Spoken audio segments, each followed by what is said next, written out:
everyone, let's go. It's another episode of the Wobcast 2.0. Welcome in. It's yours truly, Wobby, here to break down the Minnesota Vikings training camp and the rest of the NFC North as our position-by-position evaluation continues. We have reached the tight ends, a position group that is strong for your Minnesota Vikings.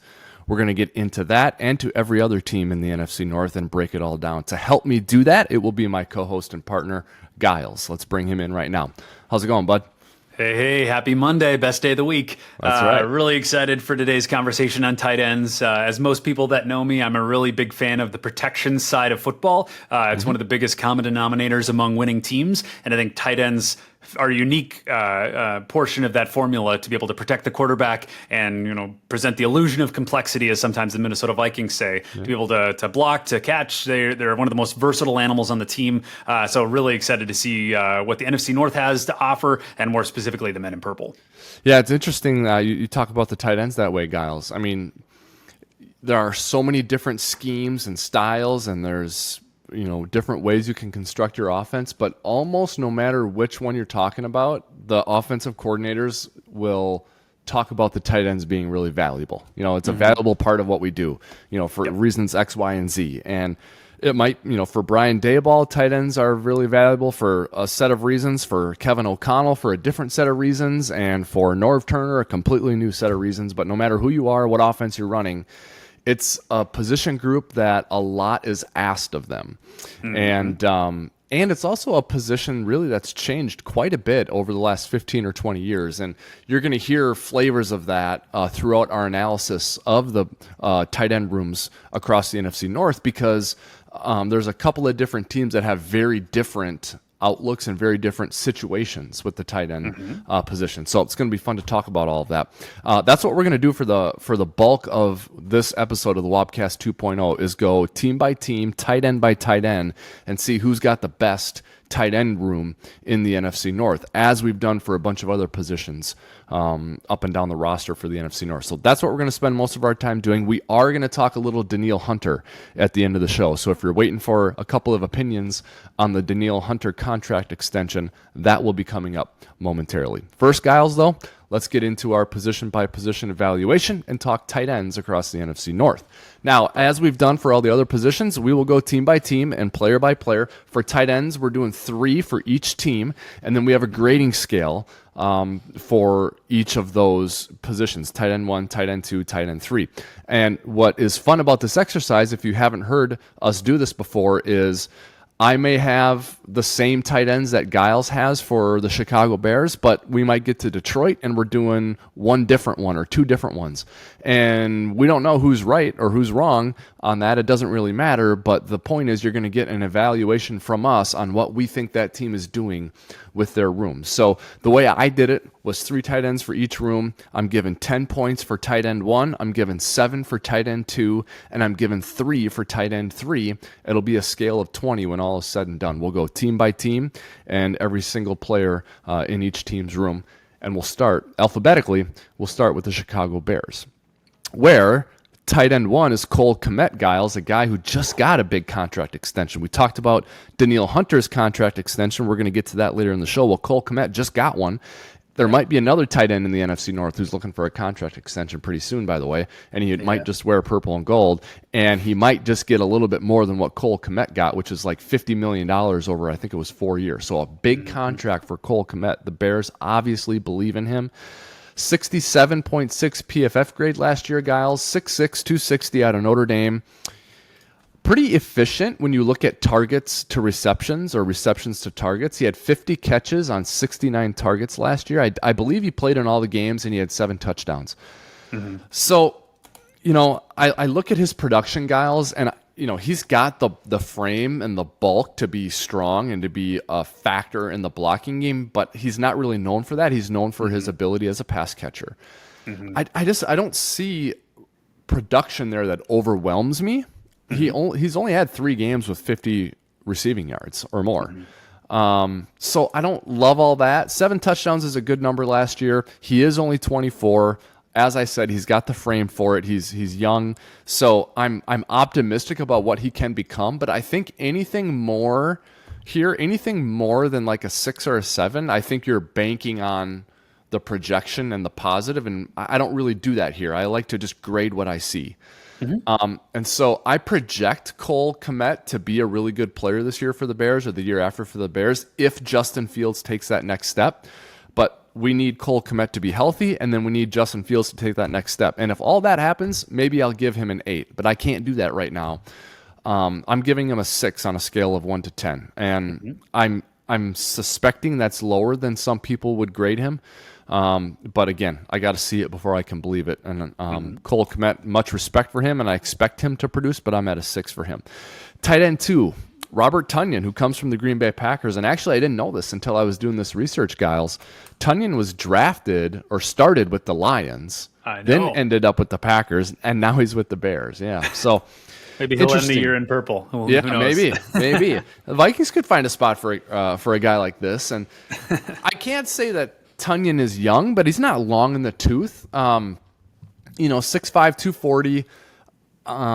Really one of Aaron Rodgers' guys. He was one of the guys in Green Bay when Rodgers was there, and came up the hard way. Versatile player, can block, had some really good pass catching years the last couple of years for Green Bay, and then has also dealt with injuries here in the last year or two. But I think he's a solid player. Another very efficient player when it comes to receptions next to targets. 53 catches on 63 targets, only 2 touchdowns, but really good, gritty, gutty player, leader for your team, can block, can pass catch. For a backup tight end or a tight end 2, I think he's a really solid player, and I gave him a 5 on a scale of 0 to 7. Tonyan comes in at a 5. And finally, TE3, tight end 3 for the Bears, I went with Jake Tongs. Who is a young player, second year out of Cal, only 1 game of experience. Didn't have a ton of production in Cal, but did find the end zone a handful of times, had 47 receptions. So definitely a project for the Bears here, and it's okay to have a project at TE3. That's kind of what you're looking for. A guy that you can develop into either a pass-catching stud, pass-catching role, or your long-term blocking bruiser player. So that's what the Bears have in Tongs. I gave him, on a scale of 0 to 3 for the developmental tight end, I gave Tongs a 1. I think the arrow is pointing up on him, though. Young player who I think the Bears believe in. So add it all up, you get 6 for Kmet, 5 for Tonyan, that's 11. Tongs gives you 1 more. So on a scale up to 20, the Bears come in at a 12. Boom. All right, there we go. Honestly, really intrigued by the future of what the Bears tight end room can look like. I think there's some good things to think about today and maybe some interesting elements for tomorrow. But at the end of the day, I did have them as the 3rd best tight end room in the NFC North, obviously being led by Cole Kmet. The fact that he just got the bag, I think, should really show what the future of the tight end position will look like in the NFC and the greater NFL. I think Kwesi might be kicking himself for waiting too long to extend TJ Hawkinson, because that number is only going to go north from here. Yes. In terms of what we have to pay TJ. So he definitely deserved it. He's one of the best in the league, but we'll get to that here in a second. But definitely starting with Cole Kmet. Obviously, like you mentioned, he's 24, 6'6", 260 pounds from Notre Dame. When he was drafted in 2020, I think he entered the league with kind of some question marks, but at the end of the day, I think he's reduced most of those. He was the 18th best overall tight end in the league last year out of 111 qualified tight ends. I think his real strength, if we're being completely honest, is in the run game. He was one of the best. He was almost top 10 in run blocking for the NFL. Pretty decent pass catcher, not quite top 10, but definitely top 30 or 40. I would say he is above average at receiving. He's not quite in the elite category, but he's above average in that regard. But definitely one of those guys to bolster the protection when it comes to Chicago Bears. So all in all, I gave him a 7 out of 10. I think he's on the rise. Definitely not a showstopper necessarily, but definitely a solid tight end 1 for the Bears, and certainly his paycheck now reflects that. Moving on to Robert Tonyan, the guy that's kind of spreading the spectrum for the NFC North. Obviously came from Indiana. I always like tight ends from Indiana, but he's 29 years old, 6'5", 240, drafted in 2017, and I think ever since I would say he's been far more utilized in the passing game. More when I think about this, he has, he's about top third when it comes to receiving. He did have 470 yards with the Packers last year. So I think when I think about the Packers' usage of him, it was far more as a receiving threat than it was blocking, because he didn't even have enough blocking snaps to qualify as a starter as a tight end, which I thought was kind of interesting. So we had to massage the numbers here, but I would say he is maybe bottom third when it comes to blocking, though. I wouldn't say he's amazing, but he's definitely not the train wreck, but he's definitely bottom third. So when I think about a versatile tight end, Robert Tonyan has far more upside when it comes to receiving than it is blocking, unless he can figure out some schematic things when he's transitioning over to Chicago. But all in all, I did give him a 4 out of 10, which is not great, but I think his lack of blocking productivity really dropped him down in that regard. So I gave him a 4 out of 10. So he definitely has room to improve based on that score, but definitely knocked him down a little bit there. And when it comes to James Tongs, or Jake Tongs rather, he's a guy. I think there's some upside with him there, but based on his current stats, I do give him a 2 out of 5. So I have tight end 1 as a 10, tight end 2 as a 10, and tight end 3 is a 5 in terms of scoring units. So it's a little bit deviated from you, but I gave him a 13 out of 35 for the Chicago Bears. Okay. I think the general flavor for me, Gyles, with the Bears is I like the philosophy that they use to construct the room. They have their ace pass catcher. They have their sort of versatile, reliable veteran who can help you out in a lot of different ways.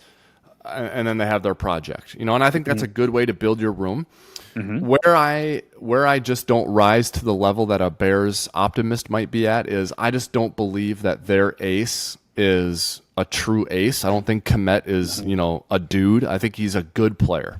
Yeah. And their project is at ground zero right now. Like, their project might end up being good, but they're starting fresh with Jake Tongs basically. So I don't look at this room as saying it's terrible, but I don't have very high mark for them relative to maybe what you'd find if you did the whole NFC or the whole NFL, certainly. So just okay. And I thought the Bears were really strong at wide receiver. So maybe they drop a little bit here or there at tight end, but I think the presence of Tonyan kind of solidifies this group as not being embarrassing whatsoever. It's definitely a group you can live with, especially being so strong at wide receiver. So agreed. All right, let's go to Detroit. I had trouble. Lions. Yeah, I had trouble with the Lions here a little bit. And it's lack of familiarity for sure, and just not having the tools maybe to evaluate this group. We don't have practice tape. We don't have all the game tape. And I think you'd need that to get a real solid understanding for this room, because there's so much inexperience and a lack of familiarity. So I went with Sam Laporta as their tight end 1. He's a rookie second rounder out of Iowa, 6'3", 245. Graded very well last year according to PFF in the college ranks, had 58 catches, only 1 touchdown.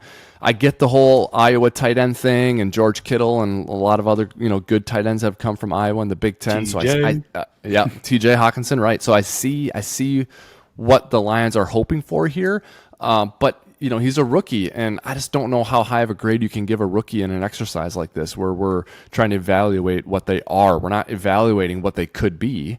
That's what the draft is. We're evaluating what they are. So on a scale of 0 to 10, I gave Laporta, the Lions tight end 1, a 4.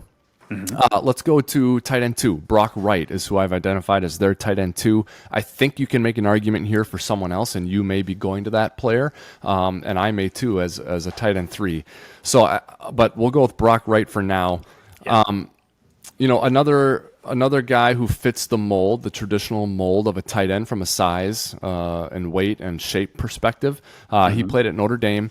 Modest PFF grade last year. He's a third-year player. Only 18 catches on 23 targets a year ago.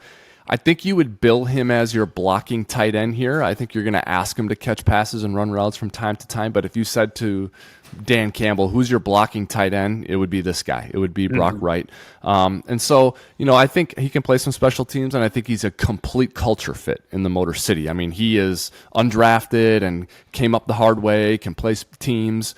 So I think he's what Dan Campbell wants from a a background and a pedigree standpoint. So he's a solid tight end too. No one that you'd ever be in love with. I gave him a 4 on a scale of 0 to 7. And then the developmental / tight end 3 position, I went with James Mitchell. Now Mitchell is interesting. He actually graded out pretty well from a PFF standpoint last year. Was a 5th rounder, only 11 catches on 11 targets. Also had an ACL injury, so he missed some time. But I think he's a guy that you can play as a receiver. You can play him as an H-back. You can play him as an extended tight end. You can play him as a traditional tight end. So I think this is like the tight end coach or the offensive coordinator in Detroit probably view Mitchell as like a big piece of clay that they can mold. And I think the ideal outcome here is that he ascends up the depth chart here, goes over the top of Wright, and definitely becomes a tight end 2, but challenges Laporta for tight end 1. I think that's the optimal scenario for Detroit. All that being said, I gave him a 3 out of 3 for the tight end 3 position. On a scale of 0 to 3, James Mitchell gets a 3. I think he's someone to keep your eye on, a potential breakout player for the Detroit Lions. You add it all up, it's not a very good score. It's Laporta with a 4, Wright with a 4, and Mitchell with a 3. It's an 11 for the Detroit Lions. What say you? Yeah. Honestly, I think you put it best. I think the Detroit Lions have a big piece of clay when it comes to their tight end room. Yeah. Honestly, the one that I'm most intrigued by is their tight end 3, like you mentioned, for James Mitchell. But I will start with Sam Laporta, who's technically tight end 1 on the depth chart for now. He's a guy that I think has some decent upside. When he played for Iowa before being drafted this past year in the 2nd round, I think he was a 35th overall pick. He did very well for Iowa, and there's a lot of great Iowa tight ends. I think it's kind of interesting for the Detroit Lions. I think they're kind of in a tight end drafting spree, so to speak, because they're drafting a ton of tight ends, Sam Laporta included. But with that being said, he is a rookie, so I can't give him a ton of upside. I will say I haven't watched a ton of his tape, so feel free to disagree with me in the comments if this is far too low. But I gave him a 5 out of 10, considering that he did have a good time in for his time in Iowa. But he is a rookie and has never played a snap in the NFL, so I gave him a 5. I dabble with giving him a 6, but saner thoughts prevailed, and I gave him a 5 out of 10 with the opportunity that could go up to a 6 or a 7 if he's able to consistently provide his experience in Iowa for the men over in Detroit. But we'll give him a 5 out of 10. And then moving down to Brock Wright, or Wright rather, he's an interesting nut because I think his real strength is in pass protection. And I would say most of his games last year, he was in the 70s, if not high 70s. But then there were games that he had like a 7 PFF score out of 100, which is abysmal. That's worse than abysmal. That's like, whoa, that's real bad. So I think he had some train wreck games, which brought his overall PFF grade down. But I think there's some opportunity for pass protection. But from a receiving standpoint and all those other things, not necessarily the greatest, but pass protection when healthy in the average amount of games, I think he does well.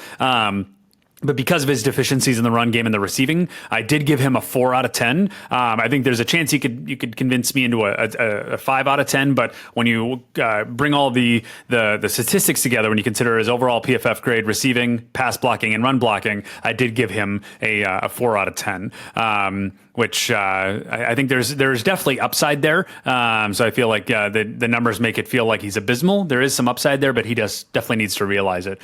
And then moving on to James Mitchell, and honestly, like I mentioned before, he's the guy I'm the most high on. I think he has a tremendous amount of upside. When you look at his performance last year before he got hurt, or once he got into the game rather, he did very well. He had games where he was almost in the 90s from a PFF standpoint. So I expect, if his performance persists, I think there's a chance, like you mentioned, that he takes over as the tight end 1. But if you are evaluating him as the tight end 3, I did give him a 5 out of 5. So if you bring all those together, I gave Sam Laporta a 5 out of 10, Brock Wright a 4 out of 10, and then James Mitchell a 5 out of 5, which brings the score for the Detroit Lions rather to a 14 out of 35. And so I'm at 11 there, but mine's out of 20. You're at a 14 out of 35. I think you do the math. We're seeing this pretty similarly.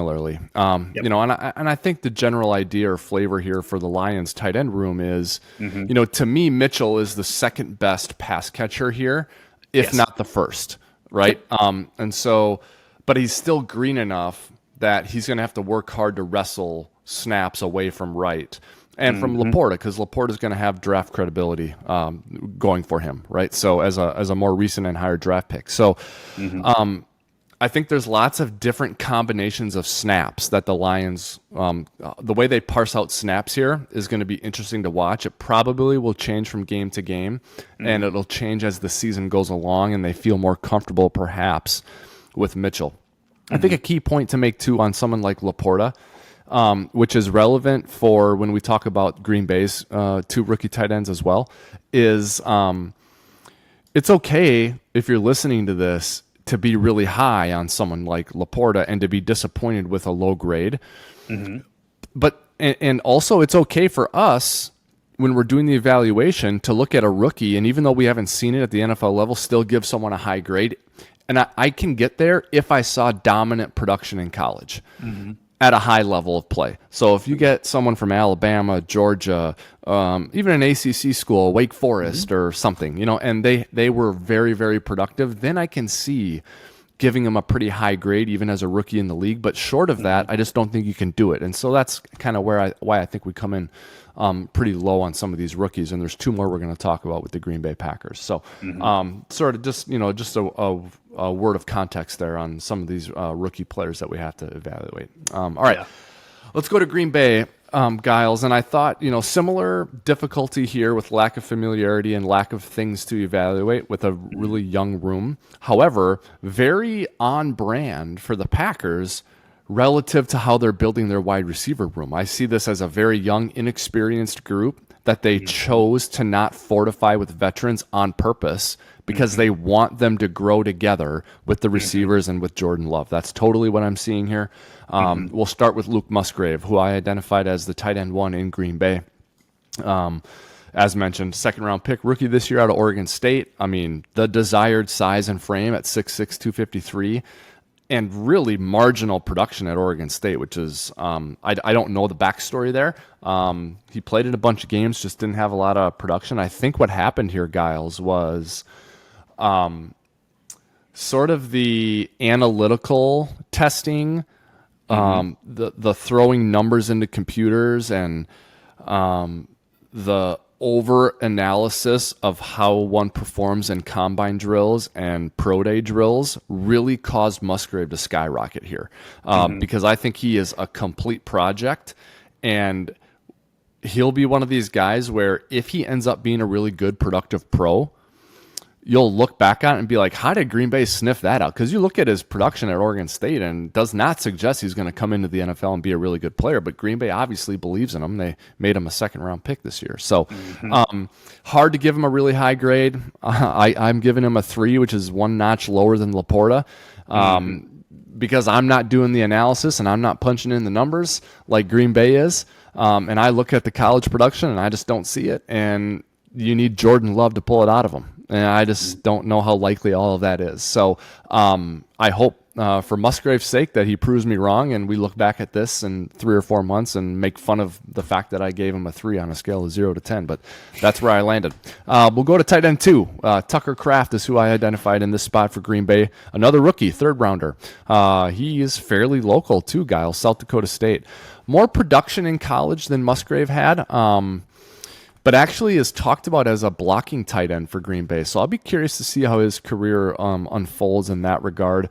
Lower level of competition, but again, saw the production from him. So I felt a little bit better about Kraft than I did about Musgrave, and I came in on a scale of 0 to 7. Actually, I gave Kraft a 4, which is a higher number on a tougher scale than I gave Musgrave. But clearly Musgrave is their tight end one if you read any of the reports or any of the quotes from Packers management. He is the guy, but I think Kraft may be a better player. And then finally, Josiah DeGrua is tight end 3. Modest grade last year for PFF, third-round pick a few years ago.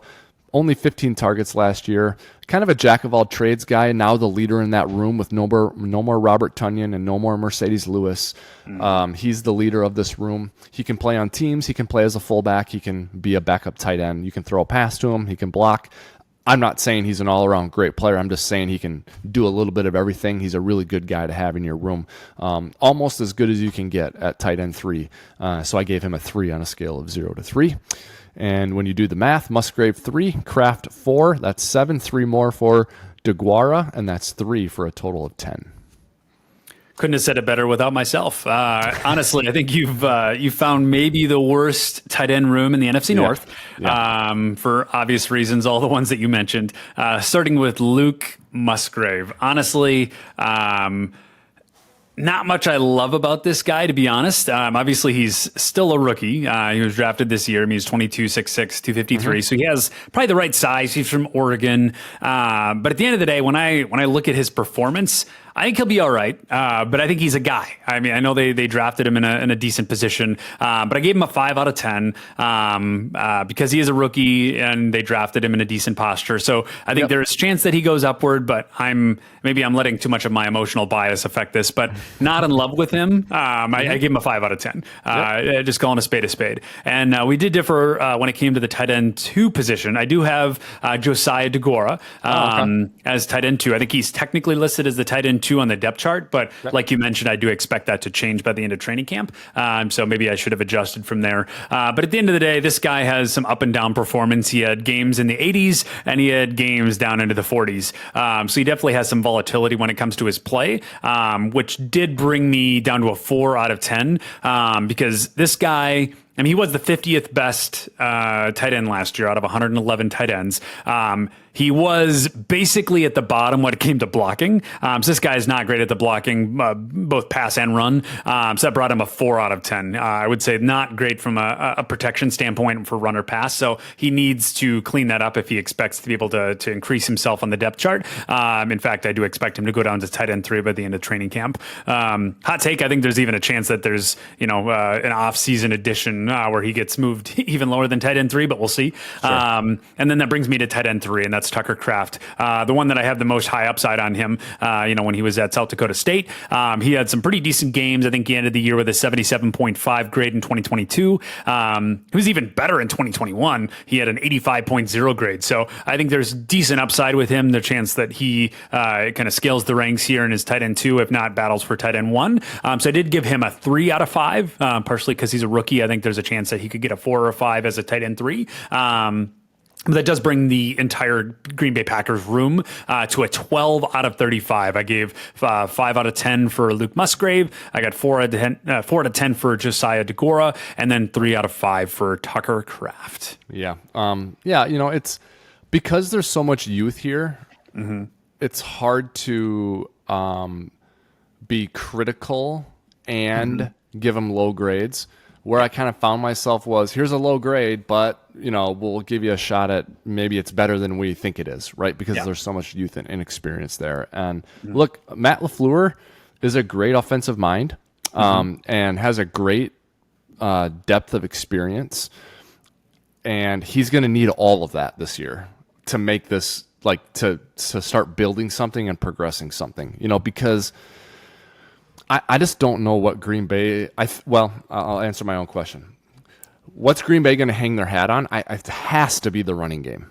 It has to be Aaron Jones, and the offensive line, and their other running back, whose name escapes me right now. AJ Dillon. Yeah, Jones and Dillon. I mean, those two got to carry the water for the offense. Because they are young, inexperienced, and growth-oriented everywhere else. So LaFleur definitely has his work cut out for him with the offense overall and in this room in particular. So, all right, let's move on to the Minnesota Vikings. Really, really good tight end room here. And anyone who's listened to episodes of the Wobcast 2.0 here this offseason knows that not only do we like TJ Hawkinson, but Gyles in particular was very bullish on the Josh Oliver signing. And so you put a stud like Hawkinson into the room, and then you add someone like Josh Oliver from the Ravens, and you're going to have a really good score. So let's start with TJ. I did not give him a 10 out of 10. I thought about it, but I didn't. He comes in at a 9, and I don't think you really need much explanation for why you arrive at a 9 for him. You may be one point off, lower or higher, but really all you can ask for out of a pass-catching tight end in this league. I believe he got dinged with a concussion early in his career, but short of that, I mean, he's a reliable, versatile, veteran player. He's gritty, he's tough, he's a leader, he can run routes, he's good in traffic, he's good in the red zone. Just really a lot to like about him, and he's truly the wide receiver 2 in this offense. He's the tight end 1 in this exercise, but he's wide receiver 2 in the offense, and he's a strong one. So I gave him a 9 on a scale of 0 to 10. Josh Oliver, tight end 2, really a strong player.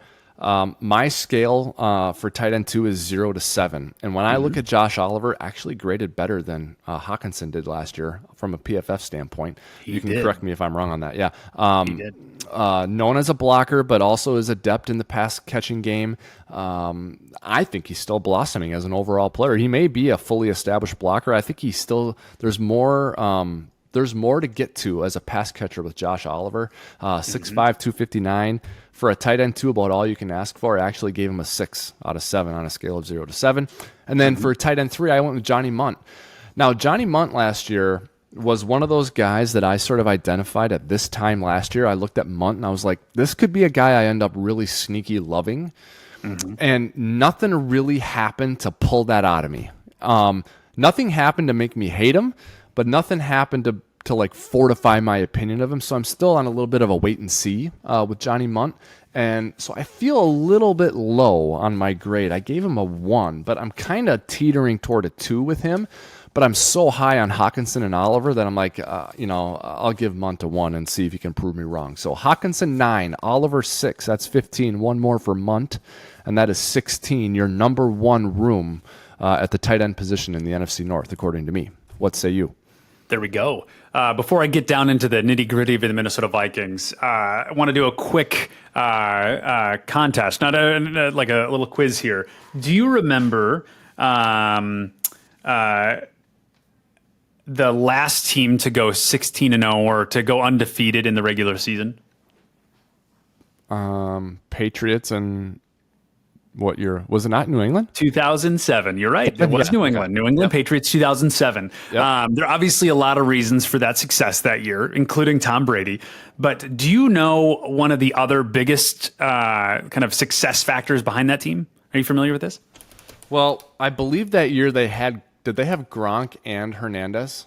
They did. Yeah. They did. And that's honestly where I'm going with this. I don't have the exact stat in front of me, but they ran a significantly higher level of 12 personnel, which to the audience is 2 tight ends, 2 receivers, and a running back, more than the rest of the league. And part of that success was them having 2 premier tight ends. And running 12 personnel is one of the hardest units to stop when you have dudes at every one of those positions, 2 solid wide receivers, 1 solid running back, and obviously 2 solid tight ends. Now, most people can't run 12 personnel like that because they don't have 2 amazing tight ends. It's really hard to stumble into. Now, with that being said, I'm not saying we're the 2007 New England Patriots, but having 2 amazing tight ends is one of the best routes to building an amazing offense. And I really think we're going to be adjusting to run a lot of 12 personnel for the Minnesota Vikings in 2023. So when you start at TJ Hawkinson, obviously I'm in love with this guy. He's 26 years old. He's still young. He's 6'5", 248 pounds from Iowa. Obviously he was at the Lions for many years and was part of the reason that they were number 1 in offense for a big portion of the first part of the season last year. He had almost 1,000 yards last season. He had 6 touchdowns, 86 receptions. He was targeted 123 times. This guy's obviously heavily involved in the overall passing game. He was the 15th overall graded tight end last year. The only reason that I don't give him a 10, to be honest, is one, I don't like to give 12 or 10s out very often. And the only notch against him is he had a few drop issues last year. But I do think that he was new to the Minnesota offense. Now with a full offseason, I do expect him to get better. So I did give him a 9 out of 10. If you're thinking that I'm being a little bit too much of a homer, I'd be willing to notch him down to an 8, like an 8.55. Wow. But I do give him a 9 out of 10. I think this guy's a dude. I think he's a top 5 tight end in most categories. When you're looking down to the minutia, into the actual specific stats regarding like the average target when you're thinking about deep, intermediate, and short passes. He is top 5 in pretty much every category when it comes to receiving tight ends, except for the short game. When it comes to intermediate and deep, this guy's like number 1 or number 2 in most categories. So I'm loving this guy when it comes to the Minnesota Vikings offense. The only category in which he is not, once again, perfect is drops, and he could get a little bit better when it comes to protection, specifically in the run game, but that translates very, very well into tight end 2, and that's Josh Oliver. Similarly, he's 26 years old, 6'5", 259 pounds from San Jose. He had a 71.5 grade last year. This guy wasn't targeted very often. He only had 23 targets, but he did have 14 receptions and 149 yards. So considering the limited elements that he was used, specifically in the Ravens offense, I think he has a pretty decent upside when it comes to being a receiving threat. But he was the 12th overall graded tight end out of 111 qualified tight end, specifically because he's an amazing blocker. One of the best, if not the best, blocking tight ends in the league. And that's where I think he really is able to be the yin to the yang when it comes to TJ Hawkinson, where this guy can block. He is a sixth offensive lineman, in my opinion, which is exactly what we need, especially with Kirk Cousins behind center. So I did give him an 8 out of 10, specifically for a tight end too. I think there's amazing upside for him, and I'm really excited to see if they do what I'm talking about here and run a lot of 12 personnel with TJ Hawkinson and Josh Oliver on the field a lot, because if both can block, both can receive, I think you're going to have some really amazing wrinkles you're going to be able to put into defenses throughout the course of the year. So really excited about that tandem there. I think when you go down to tight end 3, I also had Johnny Muntz really high on this guy when it comes to tight end 3. I think above that, and not a guy that I really love beyond tight end 3, but in those specifically third down scenarios or heavy sets that you're going to put out there, really like Johnny Muntz. I think he's a pretty decent pass blocker. There was one game where he had a really big snafu, but other than that, he was in the 70s and 80s when it comes to pass blocking. I think there's some opportunity for him to get better in the run game in terms of run blocking, but this guy is pretty decent across the categories for a tight end 3. So I did give him a 3 out of 5. So TJ Hawkinson at a 9 out of 10, Josh Oliver an 8 out of 10, and then Johnny Munt a 3 out of 5, which brings our total score to a 20 out of 35 score for the Minnesota Vikings. And they would be number 1 for you, correct? Yes, sir. Number one one of the best in the league. Yeah, yep. So I appreciate your emphasis on the potential propensity of the Vikings to run a bunch of 2 tight end sets because when you think about like a bunch of tight ends on the field, you don't necessarily think like, oh, that's super creative and high scoring and it's really hard for the offense to guard everyone. You think they're like, running the ball. Yes, you think they're going to grind it out, low scoring games, win close ones, and the difficulty is, when you go 12 personnel, you got 1 running back on the field and 2 tight ends. The defense is naturally inclined to not play nickel. They're going to put thumpers out there, right? They're going to have they're going to have their Sam and their Will linebackers out there along with their Mike. They're going to have 2 safeties and 2 corners, and they're going to expose themselves, their pass defense. That's the risk they're going to take to be able to bulk up against the run in a 2 tight end set. But if, as you've mentioned, Gyles, Oliver demonstrates the ability to affect the passing game in a positive, productive way, it's going to allow the Vikings to run out 12 personnel in a running down and distance and then deploy both of those tight ends into pass routes. And now instead of having a nickel or one of those hybrid safeties out there to cover Oliver and Hawkinson, you're going to be asking a Sam linebacker type of player to run with Oliver or Hawkinson on a pass route with a very accurate quarterback thrown to him, and that is trouble for a defense. And so then, now they're stressed because it's like, I know it's 12 personnel, but it's kind of a medium down and distance, so we're gonna put our nickel out there, we're gonna put our hybrid safety out there, and then you run. Then you run against that look if you're the Vikings. 100%. So really, now it's one thing to say this is what you're going to do. It's another thing to be able to do it. But with Hawkinson and Oliver, you are able to do that. We all know Hawkinson is a household name for the. I would say he's a household name in the NFL.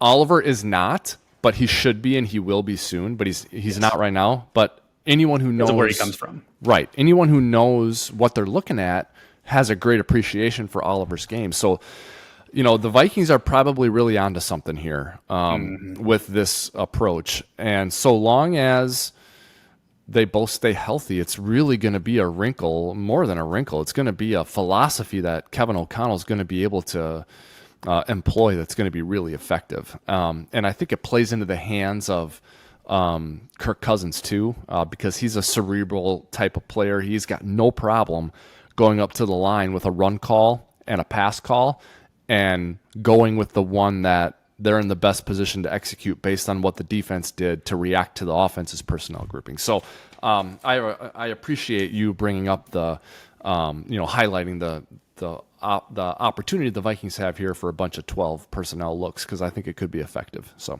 100%. I think that's, like I mentioned last week, one of the biggest success formulas to being a high-scoring offense. I talked about Jordan Addison. If he's able to take a step into the wide receiver 2 position in the way that I think, if he can really truly be a Stephon Diggs, or a diet Stephon Diggs, so to speak, with a guy that can ball and that is super shifty, that's really, really fast. If you can put that into a 12 personnel format, that's adding another wrinkle. Obviously, I mentioned Ed Ingram. If he can take a step forward as a right guard from a protection standpoint for both pass and run, you're going to be able to run amazing things, especially in 12 personnel. And that obviously leaves Mr. Josh Oliver. If all three of those players can really enter the season the way I think they can, this offense is borderline unstoppable. And I mean, in 12 personnel, running back is a little bit of a question mark, which we'll get to next week in terms of who will be running the ball, how will they be running the ball, things like that. But in a 12 personnel format, I think there's really, really some things to get excited about. Yep. And, to be really clear on this point, this is not Wobby and Gyles sitting there telling you that Hawkinson's going to have 15 touchdowns and Oliver's going to have 10 and they're both over 1,000 yards. It's not that.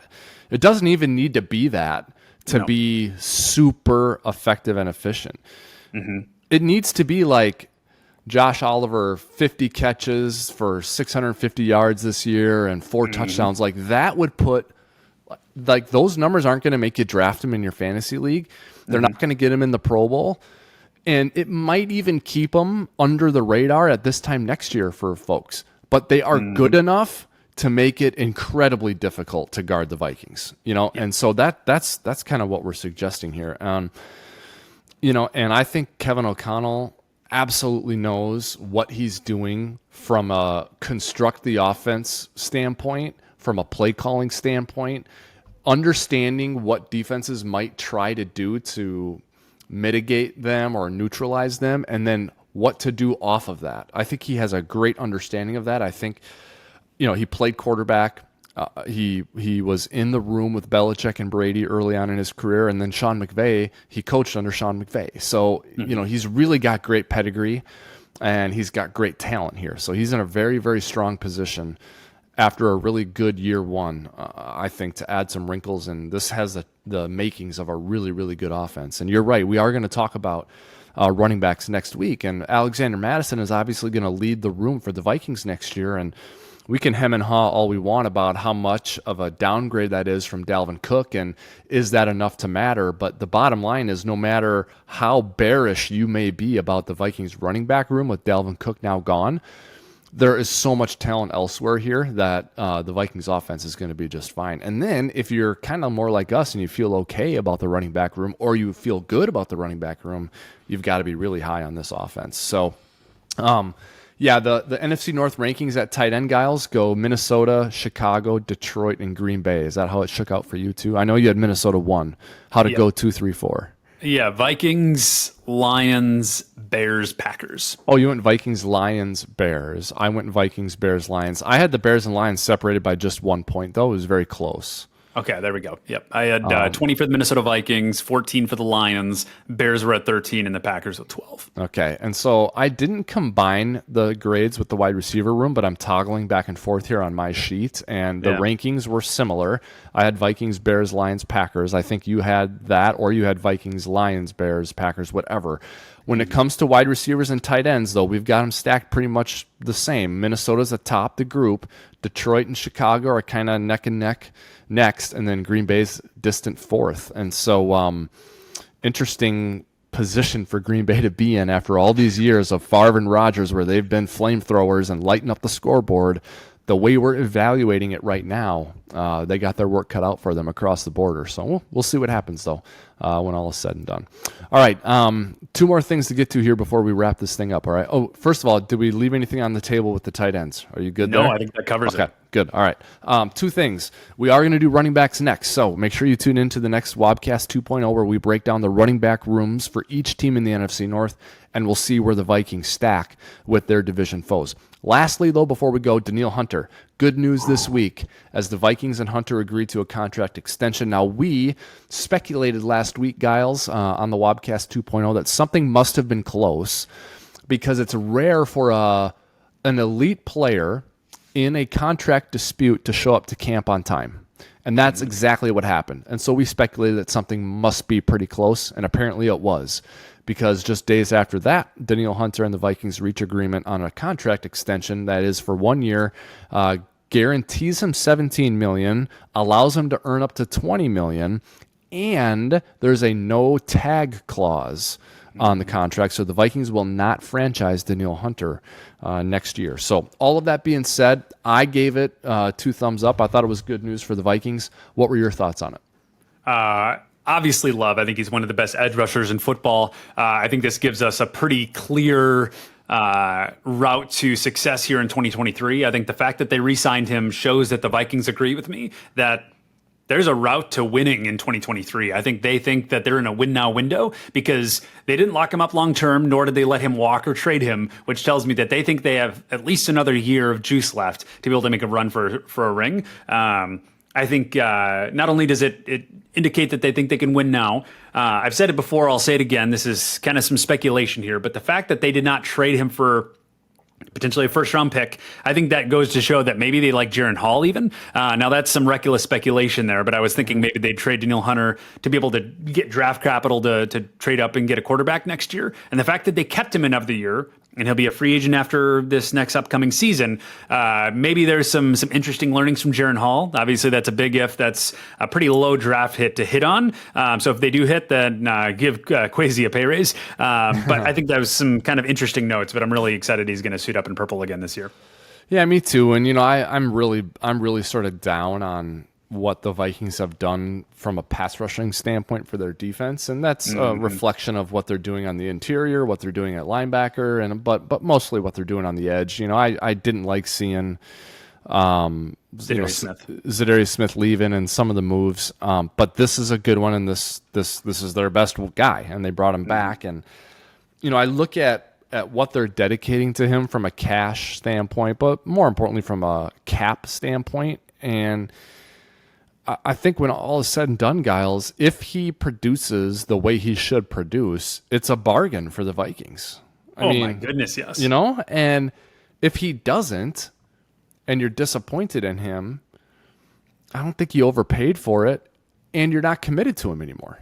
And he can leave and go to somewhere where he's a really good fit, actually. So I don't know how far off they ever were in these negotiations, but where they ended up seems like a really good deal for both sides, the Vikings and for Hunter here. So I was happy to see that. I think it's good for their defense. I'm sure Brian Flores was a happy guy because, Danielle's so talented that even if you don't view him as like a great fit in your defense, you're still like, well, I'll take him though. Right? Like I'll still have him on my team. Yeah. So, so that was a good outcome for the Vikings. All eyes now probably on Hawkinson and Jefferson for the next contract extension for the Vikings. Although you did point out, Gyles, that Christian Darrisaw will be in line for one as well after this season. So lots of guys to pay here for the Vikings still. But that just means you got a bunch of good players on your team. So that's, it's kind of a good problem to have. You know what I mean? Absolutely. I was going to say back up the Brink truck, but I think we might need to just buy it and be able to pay all these players. Yeah, exactly. Good problem to have. So, all righty. Anything else on your mind here before we wrap it up? No, excited for September here to come for actual football. Yeah, you're gonna go to camp? I'm going to give that a try next week, yes. All right. Yeah, maybe a few preseason games. Got to go get the football engine rolling. Yep. All right. That sounds good. Well, that's going to do it for this episode of the Wobcast 2.0. We had a great time breaking down the tight end rooms across the NFC North. We're going to do it again next week when we take a look at the running back position for every team in the NFC North, and we will see where the Minnesota Vikings stack up next to all their division opponents.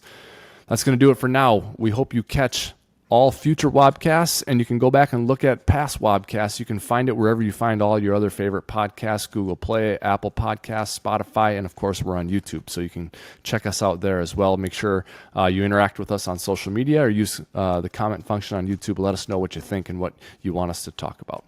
On behalf of Gyles, this is Wobby signing off for now. Until next time, Skol Vikings.